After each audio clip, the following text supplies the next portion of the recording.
أعوذ بالله من الشيطان الرجيم يثبت الله الذين آمنوا بالقول الثابت في الحياة الدنيا وفي الآخرة ويذل الله الظالمين ويفعل الله ما يشاء ألم تر إلى الذين بدلوا نعمة الله كفرا وأحلوا قومهم دار البوار.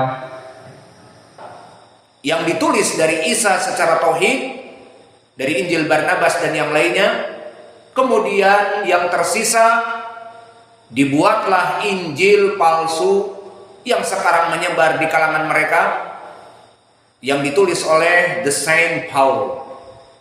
Maka Santo Paulus bahasa Indonesianya di sini dia dinamakan dengan nabi yang besar bagi mereka orang-orang Nasara di zaman sekarang. Dan kitab-kitab yang sekarang diajarkan di ajaran Nasara yang sudah tidak tauhid lagi, bukan dari Al-Hawariyun yang tauhid, tetapi dibuat oleh Saint Paul setelah dimasukkan Trinitas, baru dicetak dan disebarkan di zaman Imperium Romawi di zaman dahulu. Maka di dalam waktu yang fatrah yang panjang, orang-orang ingin kembali kepada agama yang benar, susah mengikuti Injil Barnabas yang tauhid. Kemudian disebutkan di Injil, sayati min ba'di ismuhu Ahmad, akan ada rasul dari Arab yang mana namanya Ahmad, itu ada di Injil. Akhirnya beberapa pendeta dari mereka yang diberikan taufik sabar menunggu, mungkin di zamannya akan datang nabi. Seperti Buhairah, di saat kerabat dekat dengan Khadijah, disebutkan bahwa suaminya Muhammad dari Arab, dia mempunyai alamat begini dan begitu, maka itulah yang datang kepada Ghor Hira, itu adalah Namus, itulah Jibril yang datang kepada para rasul. Maka dia itu Muhammad Nabi. Itulah yang diinginkan oleh orang-orang pada zaman itu. Di musim fatrah, jauh dari kenabian, tidak ada lagi nabi, menunggu akan datang namanya Ahmad dari Arab. Ternyata datang dari Quraisy. Al-Mafrud al-Quraisy yaskurun rabbahum, bersyukur. Dan Nabi Muhammad sebelum mengangkat dirinya menjadi rasul, maka dia amin, dia dipercaya dan diagungkan oleh Quraisy. Muhammad tidak ada semisalnya, amanah dan orang yang paling dipercayai dari Quraisy. Sehingga sebelum an-nubuwah, Nabi Muhammad menjadi orang terkemuka. Seperti hadis yang ma'ruf, di saat Hajar Aswad jatuh, maka semua kabilah Quraisy berhukum kepada Nabi Muhammad. Ridho Nabi Muhammad yang memberikan hukum kepada kabilah syekh-syekh Quraisy semuanya. Maka Nabi Muhammad memfatwakan, sebelum Nabi pada saat itu masih pemuda yang baik, yang terjauh dari kesyirikan dan amanah dan akhlaknya mulia. Allah jadikan sebelum menjadi Nabi seperti itu, dan Quraisy bangga. Maka setiap kepala kabilah membawa kain. Maka Nabi Muhammad yang membawa Hajar Aswad, mereka ridho kepada Muhammad, namun tidak ridho antara kabilah-kabilah yang lain. Maka Nabi Muhammad membawa batu kepada kain, dan kain dibawa oleh gembong-gembong Quraisy semuanya. Ini kedudukan Nabi Muhammad di zaman sebelum bi'tsah. Namun setelah itu Nabi Muhammad mulai turun wahyu, datang Jibril, Iqra, kemudian jadilah dia nabi. Dan disebutkan di Al-Quran, ya ayyuhal muddatsir kum fa'andir wa thiyabaka watahhir wa thiyabaka fatahhir wa rujza fahjur. Maka jauhilah kesyirikan dan berdakwahlah. Maka diturunkan ayat juga, wa anzir ashiratakal aqrabin. Maka serulah, dakwahilah dari kerabat-kerabat kamu dari Quraisy wahai Muhammad untuk masuk kepada Islam. Maka di saat dia di dalam Sahih Al-Bukhari yang muttafaqun alaih an Ibnu Abbas wa Abi Hurairah, di saat Nabi mengumpulkan Quraisy, kata Muhammad, belum diketahui dia Nabi. Kata Muhammad, semua Quraisy berkumpul mendengar semuanya. Muhammad yang berkata, "Naam, kumpul paman-pamannya Abu Lahab, Abu Jahal, dan Abu Sufyan, dan Abu Thalib, dan yang lainnya." Maka kemudian Nabi berpidato naik kepada Safa. "Ya ma'syarul Quraisy, wahai seluruh kabilah Quraisy." Kabilahnya Nabi, besar Quraisy itu. Disebutkan kabilah-kabilahnya satu persatu. "Ya Bani Abdi Manaf, wa ya Bani Abdul Muttalib, wa ya Bani Hashim." Kabilahnya dia Quraisy dan ada cabangnya dia khusus. "Wa ya Bani Lu'ay bin Ka'ab, wa ya Bani Ka'ab ibn Lu'ay, wa ya Bani Abdi Syams, wa ya Bani Abdi Manaf, wa ya Fatimah binti. Angkidu anfusakum minan nar." Selamatkanlah kalian dari api neraka dan masuklah kepada Islam. Aku Rasul kalian.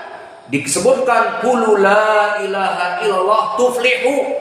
Sembahlah Allah yang satu, He is the one and only, maka kalian selamat.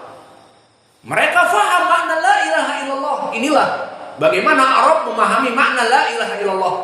Wa mal'an as-sufiyah yaqulun la ilaha illallah, la khalaqa wa la razaqa illallah, hada batil.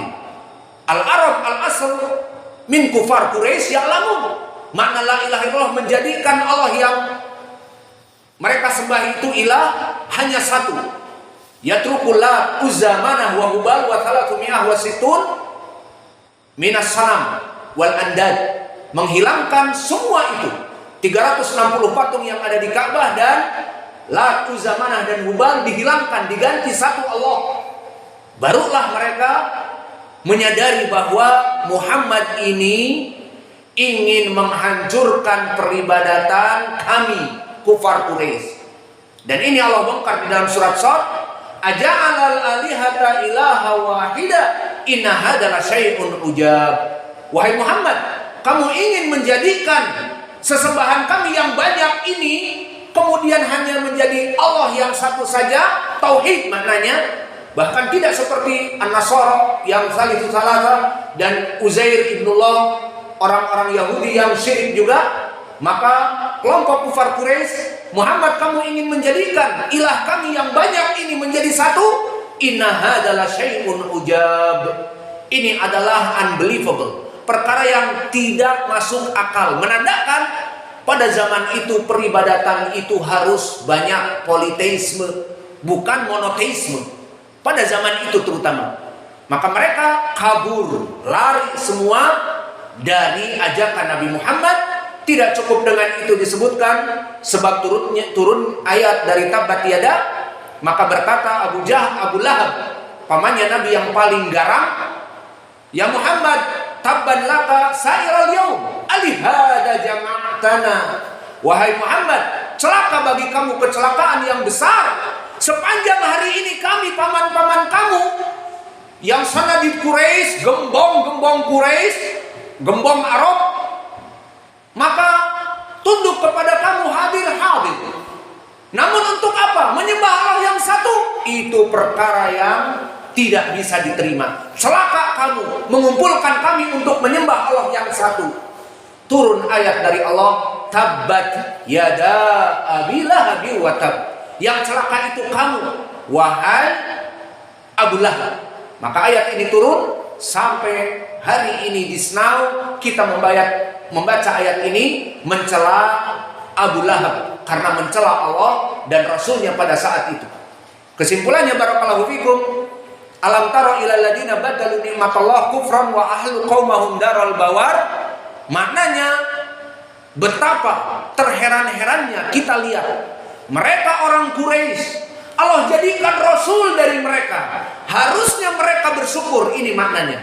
Badalu nikmatullah. Mereka menukar kenikmatan Allah, menjadikan Rasul dari mereka. Seharusnya bangga, pertama. Kedua, sebab keselamatan bagi mereka. Maka tinggal mengatakan la ilaha illallah, amantu billah wa bika ya Rasulullah, masuk surga otomatis. Tapi mereka tidak mau.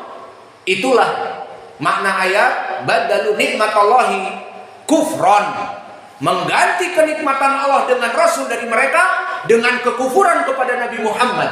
Akhirnya apa? Wa ahallu qaumahum daral bawar, dan bahkan mereka menyebabkan kehancuran bagi kaum mereka. Al-bawar, kehancuran. Siapa? Yang mereka Quraisy. Dengan kufur kepada Allah dan Rasulnya, akhirnya mereka dibantai di perang Badr. Dan di peperangan yang terakhir Fathu Makkah, semuanya masuk kepada Islam dengan ridho ataupun takut ataupun semua pokoknya masuk kepada Islam.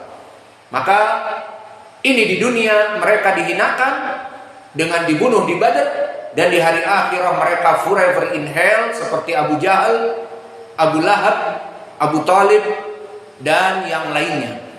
Maka ini makna dari ayat alam tara ilal ladzina badalu nikmatallahi kufran. Maka tidaklah kalian terheran-heran kepada kufar Quraisy yang mana mereka mengganti kenikmatan dengan datangnya Rasul dari mereka, malah mereka orang terdepan di garda terdepan memusuhi Nabi. Berperang dengan peperangan yang banyak di Badr, di Uhud, dan di peperangan-peperangan yang lain, Khandaq. Maka semuanya itu dikarenakan mereka memerangi Nabi yang seharusnya mereka bersyukur Nabi itu dari mereka. Mana bukti kalau mereka memerangi Nabi? Di saat Nabi belum memproklamirkan tadi wa angdir ashiratakal al-aqrabin qul la ilaha illallah tuflihu, maka mereka bangga kepada Muhammad muda yang tidak mengajak kepada tauhid menjadi rasul, diangkat, diagungkan menjadi aminu Quraisy, orang Quraisy yang paling dikagumi, dipercaya. Namun setelah dia mendakwahkan tauhid, apa yang dikatakan? Sahirun kadzab, dia penyihir, dia pendusta, sobi, orang yang ingin memecah belah di keluarganya, yang satu masuk neraka, yang satu masuk surga, yang satu muslim, yang satu musyrik kafir, penyembah berhala. Ini Muhammad pekerjaannya, memecah belah persatuan Quraisy, kata mereka. Maka setelah menjadi rasul dihinakan dan dijatuhkan namanya, maka inilah ucapan Allah, mereka itu alam tara ilal ladzina badalu nikmatullahi kufran, mengganti kenikmatan Allah yang harusnya mereka bersyukur. Maka seperti Abu Hurairah datang dari Yaman ke Madinah untuk bergabung dengan Nabi. Mereka Quraisy harusnya bersyukur. Dan Salman Al-Farisi datang dari Iran mencari agama yang hak sampai menjadi budak. Kemudian bertemu dengan Nabi di Madinah. Maka mana rasa syukur Quraisy yang mana dia tinggal di Makkah, Nabi Rasul di Makkah. Mereka malah memeranginya. Dan begitu pun Bilal Al-Habasyi yang datang dari Habasyah. Maknanya di sini dia menjadi budak, kemudian masuk kepada Islam, dan dia bukan dari Quraisy, dihinakan oleh orang-orang Quraisy karena budak belian, mengikuti Nabi Muhammad, didera, dihina, disiksa. Maka kalau Bilal dan Salman Al-Farisi dan Abi Hurairah mereka dari Quraisy, qadarullah mereka bukan dari Quraisy, mereka akan bersyukur. Namun justru orang-orang Quraisy, malah Abu Jahal dan semua yang pada saat itu belum masuk kepada Islam, di saat dikumpulkan oleh Nabi malah memerangi Nabi. Seperti di dalam surat tadi, aja'alal alihata ilaha wahida inna hadza lasyai'un ujab. Ini adalah perkara yang aneh wahai Muhammad. Kamu mengajak kepada kami menyembah Allah yang satu, perkara yang aneh. Ditinggal Nabi Muhammad dan dicela. Maka ini makna dari ucapan Allah, alam tara ilal ladzina badalu nikmatallahi kufran, bahwa mereka itu mengganti kenikmatan Allah dengan kekufuran.